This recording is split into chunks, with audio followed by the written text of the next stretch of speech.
There Oh, it is. you look great. Well, we kind of lined that up good. Well, thank you so much for your time today, Chasen. I appreciate it. Absolutely. No, thank you for doing this. Yeah, no, it's going to be a great episode. And it's actually really anticipated by a lot of our listeners to have you on the show. And a lot of people miss the party. So this is going to be good. All right. So starting off, this is mostly Built Nostalgia is mostly a podcast that kind of focuses on things that happened in the 90s and what everyone's doing now. So I wanted to start talking about the debut self-titled album and then In the Meantime, In Between Time. Those were my favorites as a teen, and I played them quite heavily. So what was your personal favorite of all of the party albums? Oh, wow. Um, I would have to go with Free, Yeah. and then the last album that didn't really get any play. um, Free because they finally started taking us seriously for writing our own songs and like having more creative input. Mhm. When they first put us out, they really, they have a guy for everything. Hey, we're gonna write songs. You're gonna be this guy. You're gonna be that guy. A lot of times Mhm. Albert would get all the cool songs. We'd be like, bro, I can rap too. And it's like, no, the black guy's gonna rap, Damon's gonna do this, he's gonna do this, and you are gonna sing. You have crazy hair, so you're gonna sing rock and roll. I'm like, oh, okay. Meanwhile, I'm listening to Jodeci and everything else under the sun back then, like anybody else. But Mhm. I did get into Pearl Jam and the '90s kind of Seattle sound and all that. So it did. I love music all around, but I do love Free because they did let us uh, work with who we wanted to, and we had good relationships at that point with like the president of Hollywood Records. We'd come into the office and they'd be like, "Okay, boys, what do you guys want to do?" And we'd be like, "We want to work with Dr. Dre." No, actually, I think we said we want to work with NWA. He said, "Who do you want to work with?" And we said, "NWA." And he's like, and we were being facetious. Obviously, we're from Disney. It's like NWA. Um, but he's like, "Okay, hold on one second." And he like puts his phone down, and does like the old school like you know conference call, Mhm. and it's all of a sudden it's Easy E on the phone. Yo, what's up? It's Easy. And the president of our record is like, yeah, I got the party sitting in here. I got the party sitting here. They want to work. They wanted to, they were talking about you guys, and we would like to have you guys produce a song. He's like, oh, okay, man, I'll turn you on to Dre. I'll turn you on to Suge. And all of a sudden, we're in Suge's hand, and Suge's picking us up, rolling us around, and we're working with Dre. But that was like that was the priceless education within the party that we got. We might not have gotten monetarily rich or anything, but the educational aspect of being able to go down to Virginia Beach and work with Teddy Riley, or Mhm. and just sit there behind Dr. Dre and just watch him work. And when he came up in the Super Bowl, just recently, and he's behind that board, that is truly how you see Dr. Dre. Like anytime we were with him, he was behind the board. I mean, the guy didn't even get up to go to the bathroom. There's 100 other guys in the room moving around, doing stuff, making sure you had something to drink or talking Mhm. or rapping off the cuff. Snoop would come in and out back then before he was even Snoop, before he was like launched. The DOC was in there, but Dre never moved. He was always a workhorse, and it's something that I think imprinted on us as kids too. Like watching, okay, this guy's for real. He's not. It's not just some guy that's talked up. This guy's really doing the work. You know what I mean? He was really, and Teddy Riley too. It was interesting to Yeah. watch these legends in their environment at work like that. So I really loved Free. And then the last album, The Party's Over, Thanks for Coming, was the same situation. We got to like, even more so, they trusted us even more so, because at that point they already knew we were going to end it. We were already talking about we were just going to split up. And because we had asked for a band, we said, we want to go on tour with a band. We want to go on tour and do all these things. And they were like, guys, pop music is really not happening right now. That was when Pearl Jam and everything was really hitting hard. Yeah. We're like, oh, okay, I guess it's over, not realizing that it all goes full circle, and just we should have just waited it out a little bit. But the guy wasn't going to stifle us from having careers. So You know, we split it up. But the last album, he was like, okay, I'll give you guys each a budget, and you guys can do whatever song you want, and that'll be kind of like my gift to you guys, my going away gift. So they gave Oh, us a budget, and I went and did Moving On, and everybody kind of did different things and kind of experimented in genres that they might not have done before. Like Dee Dee did this song called Yellow Butterfly, which is one of my favorite songs I've ever heard. It was with like I can't remember the name of the band that did it with her. I want to say the Soul Sonics, but that might not be right. Jazz band, but like flutes and like just really pretty, really cool stuff that we weren't normally getting, you know, on an everyday basis. It was something that, you know, really kind of showed our individual personalities. And even Tiffini too, you know, Tiffini was writing on that stuff. She did a song called Sorry, which was great. wow. Yeah, no, I think that it's important that people know more about that album. We'll play some clips from it on the show too, just so people can get a taste if they haven't Sweet. heard it already. Yeah. Why do you think, going back a little bit, that In My Dreams, the single did so well? And did you anticipate that would happen with a cover and remix album? No, I mean, we weren't listening to, I mean, I was into rock, but I wasn't into I wasn't into Dokken, so to speak. And no slam at Yeah. Dokken, because later on became educated on all this stuff, but Yeah. and even met those guys. But no, that was the brilliance of the producer, Julian Raymond, who was kind of the in-house producer for Hollywood Records. He did a lot of my tunes. He did Rodeo. He did Boyfriend. He did Peace, Love, and Understanding for us.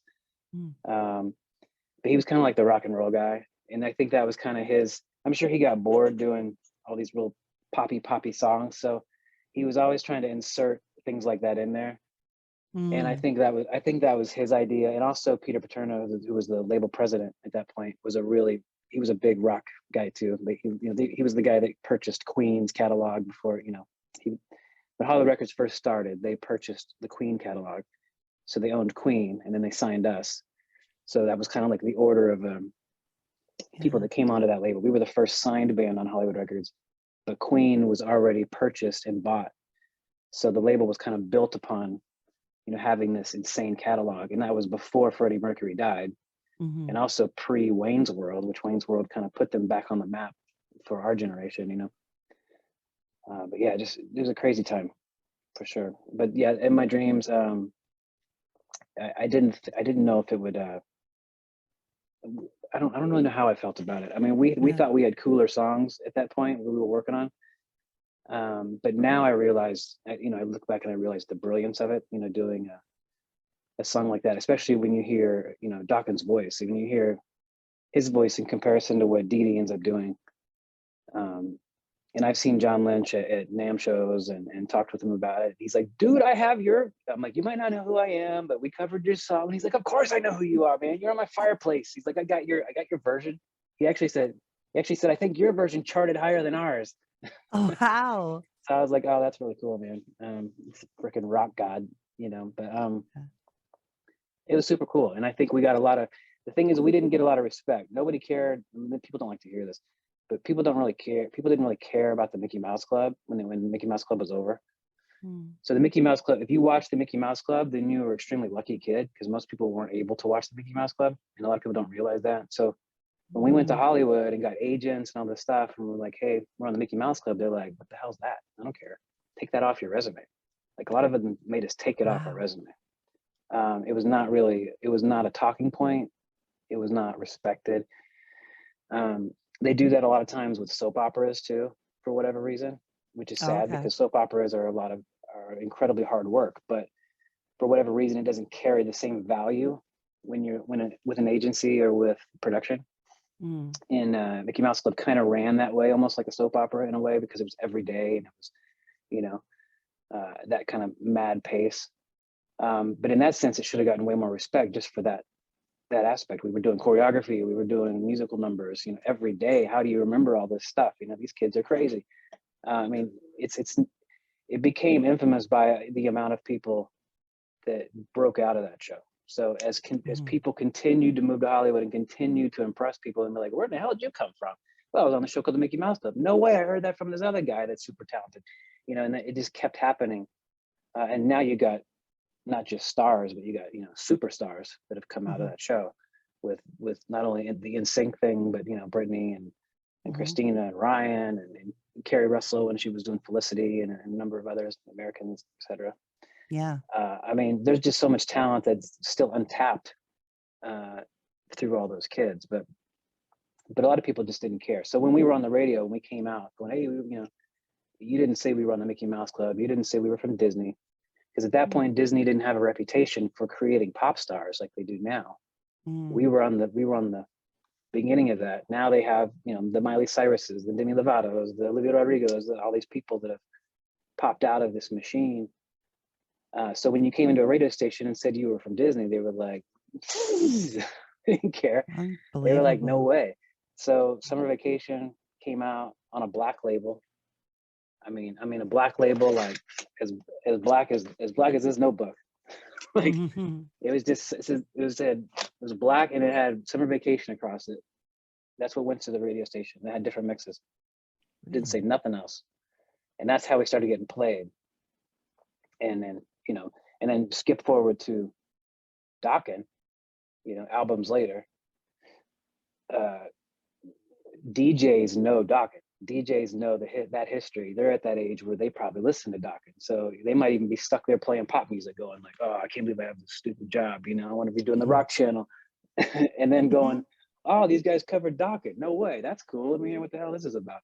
And then just Mhm. being pleasantly surprised with how kind of fun it was. Um, I think that had a lot to do with the history of that, the success of that.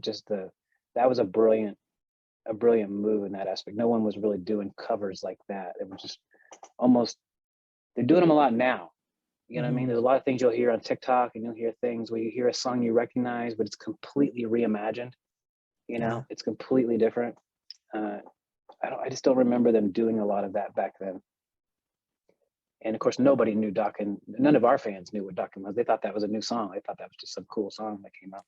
I didn't even know about Dokken until like maybe 5 years ago. Well, there you go. You There know? you go.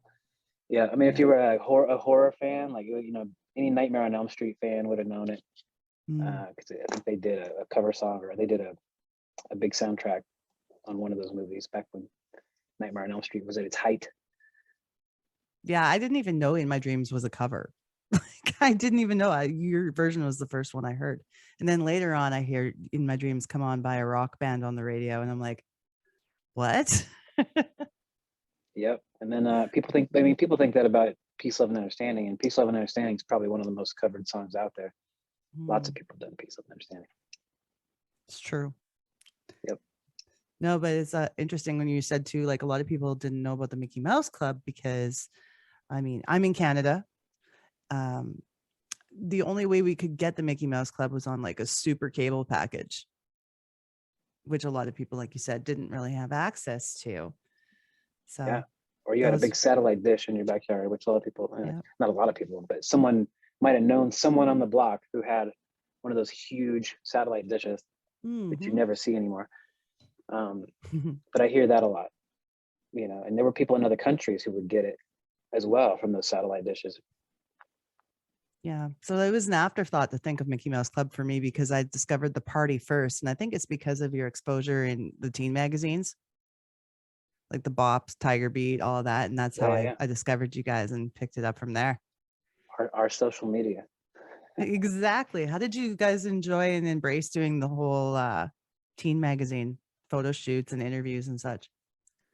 Um, I mean, it was all fun, but I'm sure there were times when that got real daunting, just because the Yeah. questions were always so like silly. What's your favorite color? What's your sign? What's your first, kiss? So a lot of times they would create a day for us to do those.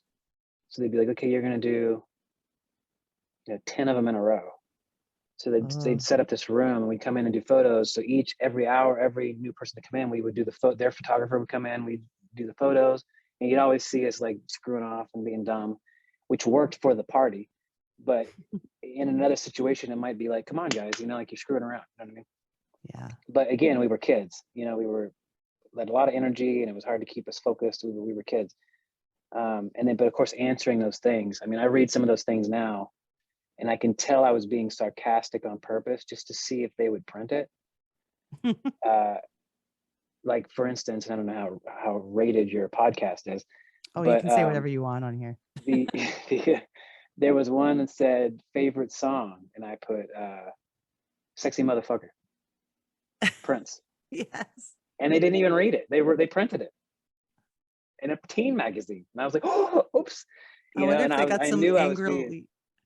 Someone had to have caught it, but I mean, I know, I remember reading it and going, oh my God, I knew that I wrote that just to be obnoxious, just because I was like, let's see if there's no way they're going to print this, Because you just start firing them off. You said, and you're like, and then you start thinking, well, I've answered 7 of these in a row. I can't answer them all the same. So you start like getting creative and messing around.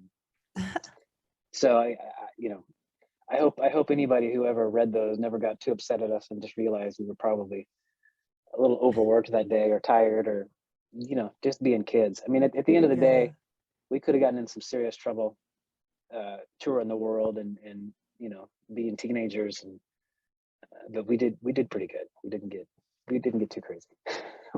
we kept it kind of in that realm. You know what I mean? It was pretty innocent. Yeah, that's true. I wonder what it would have been like for you guys if social media had existed in the form it is We'd now. be arrested. We'd have been in jail.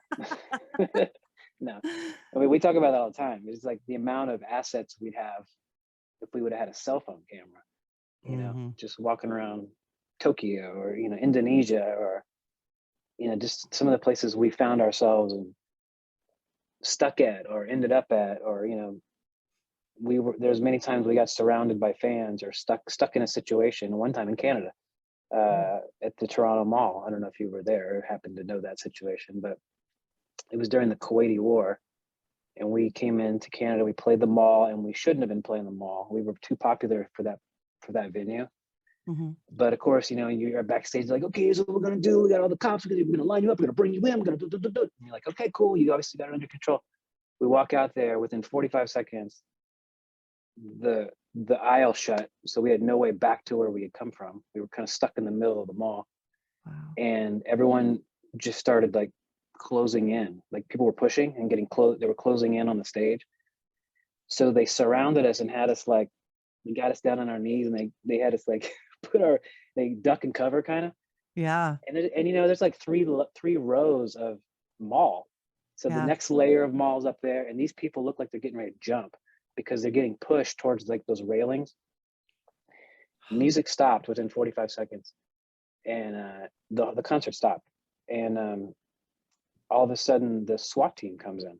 Your SWAT team. I don't know what you call them there in Canada, like what if they have a certain name. SWAT but team. the shields, the riot helmets, the whole bit coming in basically to clear out like preteen, like kids, you know what I mean? Not even teenagers, like kids and that's like Disney new kids fans. level. And it was nuts, and it actually kind of it kind of cemented our spot there in Canada, because every time we came back, it was always talked about. And the next day on the cover was like a Beatlemania kind of thing, even though we were in the middle of a war. The front cover was this situation, so it was always pretty wild. But we were always like, we'll be back. But the remainder of our concert was backstage talking to people who had broken ribs or who had gotten hurt, because so many people got smashed in this concert. So the ambulances were there, and it was a mess. But we came back and ended up playing. I'm drawing a blank now. I should be shot for this. Wonderland. Canada's Wonderland. Yeah. Thank you. Ding ding ding. Got it. So we came back and played Wonderland, and we're like, we're back. Tarzan Dan brought us out. And, I love him. And it was a blast. Yeah, we were breaking volume records, and we were having everybody stomp their feet. And, so we redeemed ourselves. But Canada was one. That happened in Asia a couple of times where we got surrounded. They were rocking the van. And it happened in Korea. And when you're a kid, that's exciting. It was kind of exciting. We're like, whoa, yeah, the fans are rocking our band. This is nuts. This is great. What are we gonna do? But at the same time, we're not recognizing where we are. We're not in America. Okay, so out of nowhere, military vehicles show up and literally start hitting people with the butts of their gun. Blocking people off the van, getting people off the van. And it became, all of a sudden, then it became like from excitement to like, oh my God, this is into tears. You know what I mean? Like, we got to get out of here. This is scary.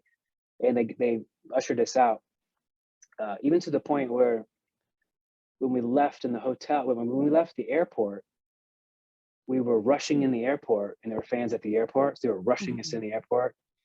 And there's military in those countries in the airports, and a lot of times these guys they look like they're 17 years old. Sometimes, a lot of times these guys don't look like they're, a big manly, guy. So I remember this very vividly. We had our parents weren't there, which they usually were a lot of times, and we had one guy watching out for 5 kids, and he was our tour manager, and he's holding the door. Get in. And Dee Dee was the last one. And because Dee Dee was the last one, they thought she was a local. The military guy thought she was a local. So the military guy blocks her and pushes her in the face, pushes her with his gun. He pushes her back, and doesn't hit her, but shoves her back, no entrance, no. And our tour manager grabs the guy's gun and goes, no. And I'm like, all right, we're all dead. We're going to get shot. But the military guy realized he messed up and let him in. But just situations where you find yourself in like that. Like, again, if we had a cell phone, or if we had a means of documenting things and writing those things down, or posting our experiences, I mean, I can't imagine. That'd be so fun to revisit and look back on and go through. I have to dig pretty deep to find any pictures of those times. Do you have any of the recordings? Tiffany's mom. Like the videos and stuff from some actually. Yeah, I actually just found a CD of us in Japan, and because we were always being photographed, and because we were always doing stuff. It's funny, when you're a kid, and maybe all kids are like this. When a mom or somebody comes around with a camera and they pose, we're always like, come on, get out of here. And now I'm wishing so much that we would have been more like about it, Yeah. Tiffany's mom was that girl, that mom that was always there with the camera, and she'd be like smiling and be like, oh, come on, Nancy, leave us alone. But now I cherish this stuff. I'm all the stuff I have is because she shot it, so I'm so thankful. I've even told her so many times. But I found one where she had given the camera to Tiffany, and so Tiffany had the camera. So Tiffany's like flipping the camera back and forth, and we're on an airplane. So we're just screwing around on an airplane. You can only imagine we're on an airplane for 12 hours at a time or something, going overseas. You can only imagine what we're doing. We're writing songs in the bathroom. I mean, just being kids, basically, taking over aisles. Yeah. I think we had the Game Boys back then, or the little Nintendo Game Boys. There was nothing better than that at that point. It was pretty. I think so, yeah. I mean, if my kids saw that, they'd be like, "What is this?" Yeah, I think the rest of it was consoles still. Yeah. That was the first portable and the only one at that time, I believe. Yeah. So unfortunately, most of it's all up here. But I sure wish we would have had cell phone cameras at the very least. That'd have been fun. No kidding. And I want to offer my sincere condolences on the loss of Tiffany, because Appreciate that. Your dear friend and an incredible talent, and we loved her so much too as fans. So what can us fans do to honor her memory? Do you think we can? Obviously we have the GoFundMe up there. Yeah. We have the GoFundMe up there right now, which has been very helpful for her mom and her family. Okay. I think just a big corner is turned just for the sheer fact that her mom is willing to talk about it, and really wants to share the full story, which is something we've always wished we could do, but we wanted to honor her family the best we could, and we wanted to keep her safe. And because of social media, and because of all those things, she wanted to stay private. She wanted to stay back behind the lights. But we were in contact with her. Things were sent to her. I think she did know that she had fans out there that loved her and cared about her. So that's all great stuff. But to your point, I mean, the NAMI, NAMI, I don't know how you say it exactly, but that's been a tremendous help to Nancy's family. It's a mental illness charity, and they help families. So if anybody's needing help like that or looking for assistance, that's the NAMI.com, I believe, or .org, would get you to a great place, a great starting point. And I know that's what was helping Tiffany out. But yeah, I mean, she wasn't able to, make a living or, do all the things that we know she was so great at doing, and I know a lot of fans felt robbed a lot and felt even angry that, they thought she had turned her back on them, but I know hopefully now they see that wasn't the case. So, Mm. yeah, you could imagine I've had some pretty crazy messages in my inbox from Yeah. people who just think like, well, how dare she? We spent our money on her CDs and we adored her, and now she's not even going to give us the time of day. And it was heartbreaking to know that we couldn't respond to that. It was just like, she's in a private. Sorry, you have to respect that. Yeah. So It's her yeah, it's business. been very tough. But this way, I think, again, I'm sure you might have even seen my message I put out the other day. But this is a conversation it's in the light right now. Timing is everything. You got tennis stars, you got Olympic stars, you got gymnasts, you got people finally talking about this kind of stuff. Mm. And the pressures and mental health is a very vague word. It's obviously encompasses so many different ailments, but just having that conversation is important. So, and I think, when she died, I think it was a big wake up call to a lot of us because we all feel like we're still kind of young. So that's one kick in the head. But now knowing a little bit more and knowing, about her diagnosis, I'm sure we have, and I know we have many fans who have the same ailments and have the same issues. So Absolutely. I hope they can find comfort in just sharing that with her. Absolutely. And that's the thing too, is that regardless of what people may think of the situation when they're not involved, they don't really know. But I mean, you've got to take care of yourself first. You know. Oh yeah. So, but yeah. Yeah, she was definitely missed at the time, and she's going to be missed. And I'm going to honor her legacy with this show as well. Appreciate that. Of course. Now I wanted to also ask you about what you were doing solo when you were doing your rock projects, like with your band Buzzfly and such. And now, or your interest more lying in pop or rock in general? I'm just trying to keep it moving, honestly. Yeah. I mean, I loved writing. By doing different genres of music, you learn something new every time. So what I was doing, I enjoyed doing Buzzfly because my partner Mike Vizcarra is a rock and roll stud. So I really got to kind of live that out and experience that and play Rock and Roll Row there in California and play, Roxy and, Whiskey and all these awesome clubs that all the rock and roll people played. That was just something I've always wanted to do. And I felt like it really helped my songwriting, helped my knowledge of music, just in instrumentation, even behind the scenes. But I think I'm always trying to just do new stuff. I mean, I do hip hop stuff. When I came here to Boston, I fell into a hip hop crowd of guys who are really great hip hop artists here in town, and doing really well.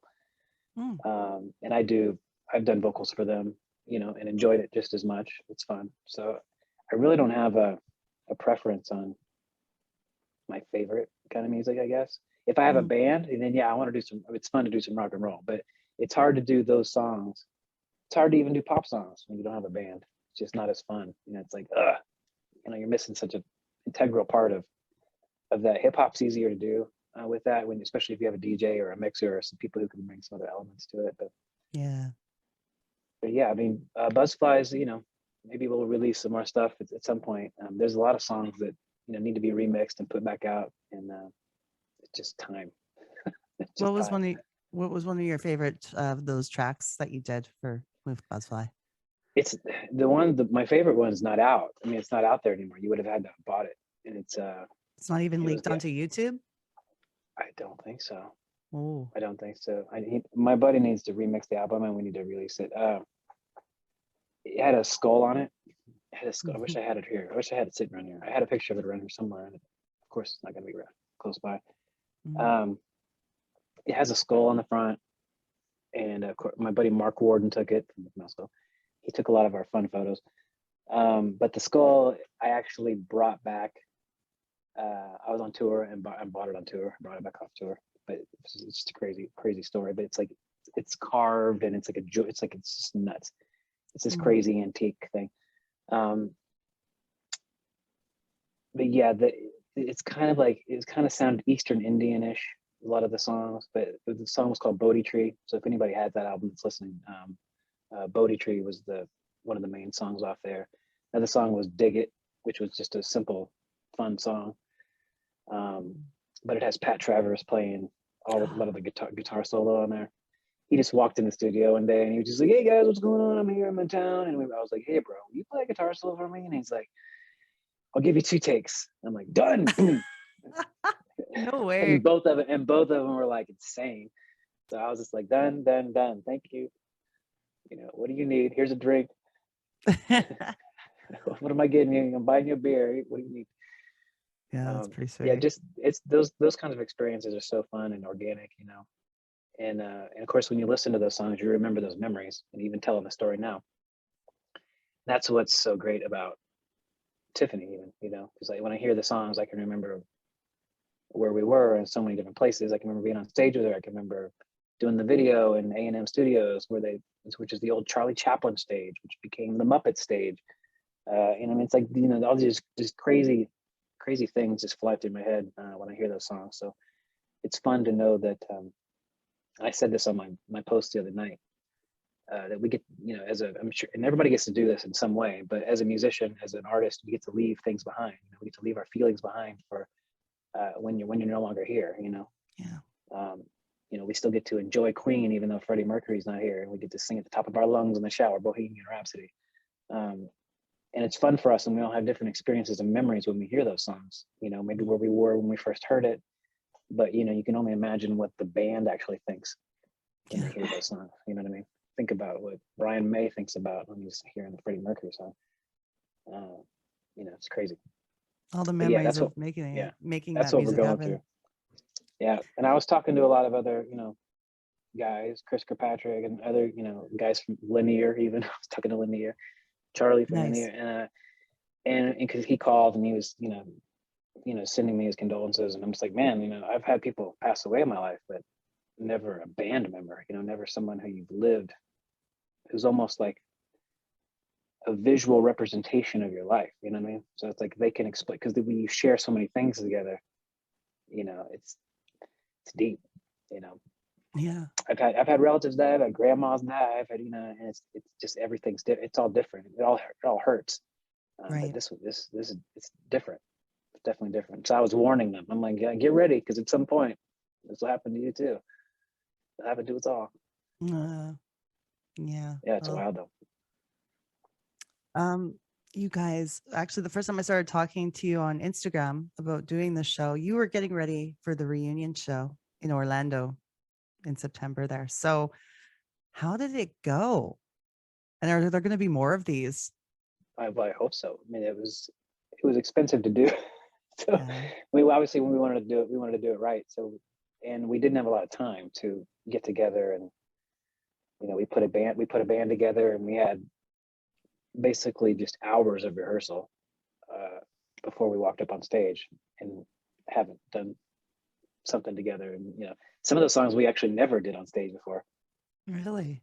Yeah, so that was kind of fun. So we were really pushing the limit of what we could do. But I think this happens to me on auditions and stuff. And I'll go on an audition, I'll work real hard, I'll go on an audition, and I'll come out of the audition and I'll be like, what the hell just happened? Like, where was the last 15 minutes? That's kind of how that show feels. It was just completely surreal, and I remember the parts that we did for Tiffini as well, because I kind of stopped in that moment and really sucked it in. But the responses from people have been incredible. People literally saying that was the best concert I've ever had in my life. I had the greatest experience of my life. There was a news, the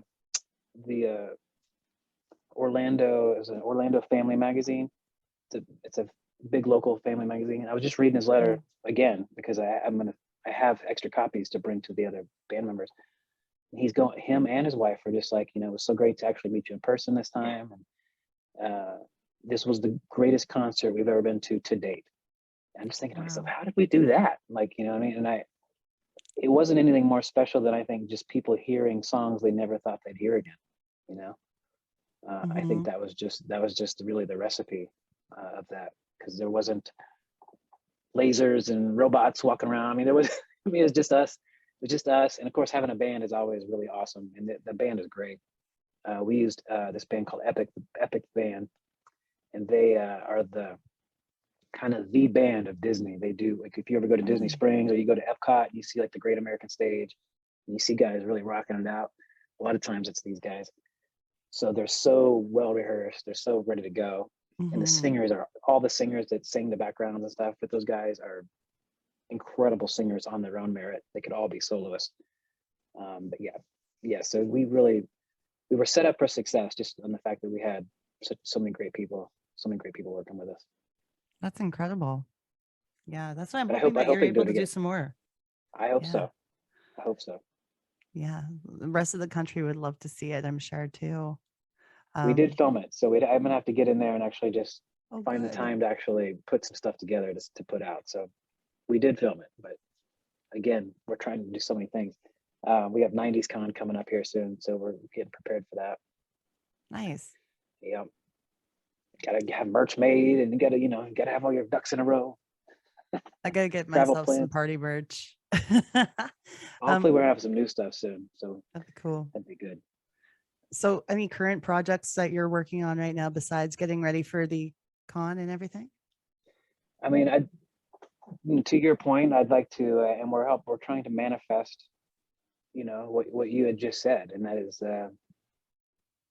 kind of getting the ball rolling for more performances, or for opportunities to show up. A lot of times people won't just knock on your door and say, hey, I got this great idea. You have to, this is like with anything in life, you have to actually get out there and get your boots dirty, and put your money where your mouth is, and make an investment in yourself. And that's kind of what's been happening. We've been out there just going, you know what, if nobody's going to ask us to do it, we're just going to do it ourselves. And then sure enough, everybody shows up, and we had a great time. So thank goodness everyone showed up. Thank goodness, because as soon as we booked that show, everything was starting to lighten up. And then all of a sudden, COVID came back with a vengeance, and they started closing everything down again. So that venue, they cut the capacity on us so hard. I think it's like a 2,000 seater venue, and they would only let, at first it was like 300 something, and they ended up letting about 450 people, I think, in the door at the end of the day. But so did everybody have to be like felt spaced great. out? No, they had to be. It was kind of like at your, we had them spaced out. We actually put tables there so that people would feel obligated to be spaced out. But we kind of knew this would happen. I mean, imagine like New Kids on the Block walking on a stage and everybody going, now stay at your tables. It's not going to happen. Everyone's going to not that we're New Kids the on the Block, stage. but you know what I'm saying? People pay good money. They're like, you know what? I'm going up there and I'm catching a towel, or whatever. So it became fun, and nobody, I didn't hear of anybody getting sick. I didn't hear of any problems. Thank God, because that would have made me really bummed out. Because we did do like a meet and greet before, and we didn't want to set it up with like plastic and all this craziness, and everybody's wearing. So we had like how they have the pews in House of Blues, like church pews. So we had a church pew, so that the person who was taking the picture could sit down in the pew, and then we could stand behind the pew and kind of like lean over them, and we could get as close or stay as far away as we felt comfortable. And of course, we're all like, "Yeah, what's up?" Of course, we got went in. But, if someone would have had a problem with that, we could have just kind of backed up, and just been like, "Hey." Whatever people are comfortable with. There you go. Yeah, I didn't hear anybody complain. I didn't hear anybody have any special requests. I think they saw that we were trying our best to manage that, which was extremely difficult.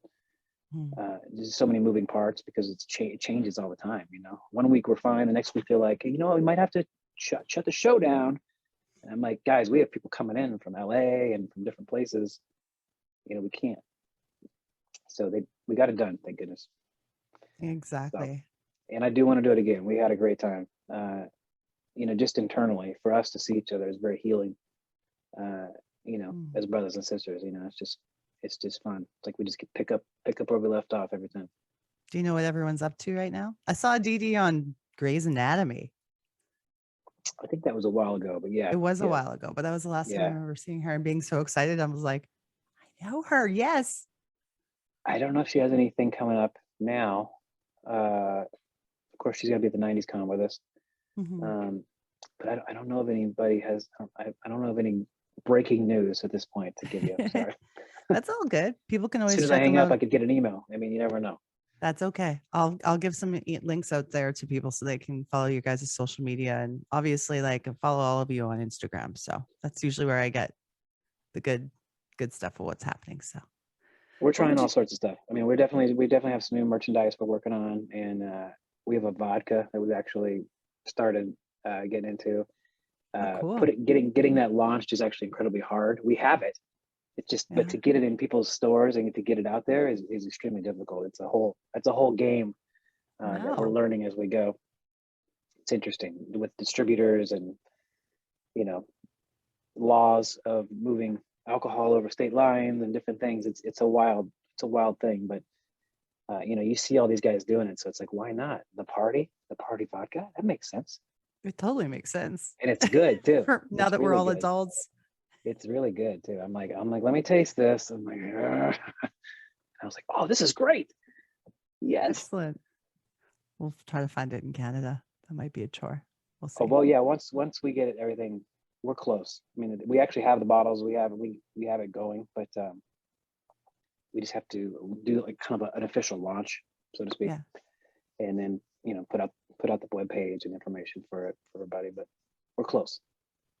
that's awesome. Just a couple more questions before we wrap Yeah, things yeah. up. Of course. What would you tell 16-year-old Chase now as an adult? What would you tell him, the teenager? Oh, what do you have listened? Advice, you know? Yeah. um, you know, I think we all had a pretty good head on our shoulders when we were kids. We had great parents, and that's definitely Mhm. the key to that. Um, what I would have definitely made myself understand is that you know your connections are everything in life. You know, and to manage relationships um, without needing something. Meaning to call people to check up on them, call people to say hi, call people to ask if they need anything. Don't Mhm. call someone when you need them, or just because you need them, because that'll always happen in life. You know, you all of a sudden you'll be like, oh my god, I just got a ticket. Oh my god, that one guy works at the courthouse. Maybe I can call him. He'll know what to do. You know, or I'm gonna need a lawyer. Oh, what lawyer do I need? Or I'm gonna need something. You know, all right, you need some Right. favor. I need to get in Disney. I hear that enough. There's people that call me Jeez. out of nowhere just ask that question. I'm like, where have you been last decade? You know, but Yeah. you'll always need something from your friends, and I wish I had traded more like business cards. I wish I'd put my hand out more and said, "Hi, I'm Chase. You know, what's your name?" I was a little more introverted and shy, and Mhm. I'm still kind of that way. I have to force myself out of that even still. But in those situations where you know I have Damon and Albert who have such explosive personalities, a lot of times I would just kind of just fall back to the back or shy back. Hmm. I wish I would have been a little more like out there and been like, "Hey, what's your name? What's you know, what's your connection? You know, give me your phone number." Because as as I moved to LA and I got into life, I realized that all those people that I probably met were doing the same thing, and they've only excelled and moved up in their positions. So a Mhm. guy that I might have met at a radio station that was a DJ might now be running the entire division at Atlantic, you know. But I never kept in touch, you know. I never it's that, you know. So Yeah. it's something that I, you know, when I work with kids and I mentor kids, I teach them a lot and I try to explain those situations about, you know, how to manage your relationships, and it's super important because you don't want that done to you. There's always that one guy who calls when they need something. And you're like, why did I answer? That's really important for people to know. I'm glad that you mentioned that because sometimes we do that and we don't think about it, you know? Everybody gets wrapped up. You have to consciously do it. What you should really do, and what I tell my kids, I say my kids, but like students that I have, is, you Mm. know, try to pick two or three a week, or at least two or three a month if you Mm. can, just to randomly reach out to. If you think about somebody, just reach out to them and just. We have so many ways of communicating. See, back then we didn't. I was introverted, so I didn't want to have a phone call. But now Yeah. I can text message somebody, and I don't have to have like a whole extensive conversation. I mean, say, hey man, just thinking about you. Hope you're doing okay. Done. You know what I mean? Yeah. And I've just done that. And then they were probably go, oh man, that's cool. Yeah, I wonder what you're up to. You know what? I was just thinking, I could use you on this job right now. You know what I mean? Like that, Yeah. and that. But if you never got to that point, you would have never gotten the opportunity. So those things happen a lot. And so many things are just so random in life, just by being in the right place at the right time. So in Mhm. that sense, that's what I would have told 16-year-old Chase That's for sure. perfect. That's awesome. We always ask this at the end of an interview, and I wanted to ask you what kind of either a food, clothing item, toy, whatever you can think of makes you nostalgic for the 90s. Oh wow, wow. I mean, music makes me nostalgic for the '90s, but Mm. if I just go home to my house, the whole anything in my room there is puts me there. I got metal hats. I mean, I can't even think. My head's flooded with all sorts of stuff. Metal hats. Are you talking about the caps that had like the plates across the front? I've Of been looking course, for one, like the Rhythm Nation hardware. had. Yeah, yeah. I mean, a lot of them have gotten ripped off over the years, or they've gotten. When I'd wear them on stage, if they came off, they get snatched pretty quick. Yeah, Um, but yeah, the metal Rhythm Nation hat reminds me of the '90s all the time. so sweet. I'm trying to think of something more like cool though. Um, I mean, let's see what I got in my let's see what I got in my drawer here. Sure, I got something. Yeah, take your time though. I Oh can yes. edit. Now this would what I'd be. This is where I would go if I was to say one particular item that means a lot to me. That's from the '90s. I'd give you that. I'd give you that. Boom. It's so cool. Yep, I still got it. That's Sucker's been amazing. this sucker's been around the world a couple times. No doubt. Oh, that'll be awesome. I'm gonna post that on my Instagram for everybody. Well, it's been like amazing talking to you. I'm a huge fan and can't wait to see you guys and what you're going to be doing next. So, and thank you for sharing about Tiffany and all your Of memories course. and experiences too, because we love her and we love you Thanks. guys all. Thanks for having me. I really appreciate it.